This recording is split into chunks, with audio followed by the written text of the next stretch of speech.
तर इंडिगोच्या विमानामध्ये फक्त इंग्रजी आणि हिंदीमध्ये उद्घोषणा होत आहेत।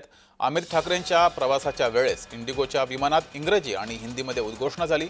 इंडिगोच्या विमानामध्ये मराठीला दुजाभाव का असा सवाल मनसेनं उपस्थित केलाय। उद्घोषणा मराठीत करा, नाहीतर मनसेनं खळखट्याचा इशारा सुद्धा दिलाय।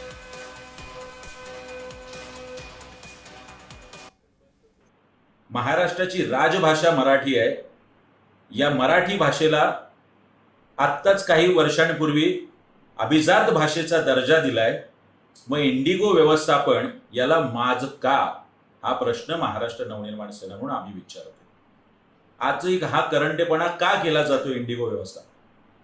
लवकरच उद्घोषणा मराठीत झाली पाहिजे, मुळात इंग्रजी आणि मराठीतच झाली पाहिजे, हिंदीची गरज काय?